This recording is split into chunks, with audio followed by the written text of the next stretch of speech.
ওপার বাংলার খবরের দিকে নজর রাখা যাক। বাংলাদেশে আক্রান্ত অসম্মানিত মুক্তিযোদ্ধারা সরব শেখ হাসিনা আগুন নিয়ে খেললে তাদের নিজেদেরই পড়তে হবে। তদারকি সরকারের বিরুদ্ধে অডিও বার্তায় কড়া আক্রমণ মুজিব কন্যার।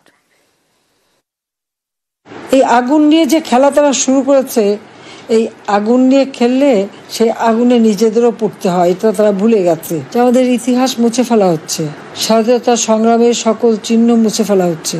এত বড় আত্মত্যাগ, সেই আত্মত্যাগের সব স্মৃতি আজকে মুছে ফেলা হয়। মুক্তিযোদ্ধাদের গলায় যুদ্ধের মালা পরানো, তাদেরকে অপমান করা। যে সব জায়গায় মুক্তিযুদ্ধ হয়েছিল, আমরা প্রত্যেকটা জেলায় একটা করে মুক্তিযুদ্ধ কমপ্লেক্স গড়ে তুলি, যাতে ইতিহাসগুলি যেন আমাদের প্রজন্মের পর প্রজন্ম জানতে পারে। সেগুলি আজকে সব জ্বালিয়ে পুড়িয়ে ছারখার করা হয়েছে। আমি জানি না ডক্টর ইউনূস কি এই জবাব কোনোদিন দিতে পারবে, কেন সে এই ঘটনা ঘটাচ্ছে।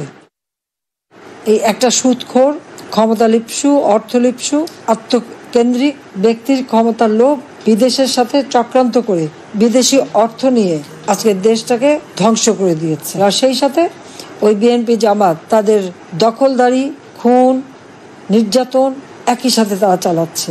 সব অপরাধ হলো আওয়ামী লীগের। এই ফ্যাসিবাদী জঙ্গি ইউনূস আজকে আমাদের দেশটাকে তার ক্ষমতার লোভের আগুনে জ্বালিয়ে পুড়ে ছারখার করে দিচ্ছে।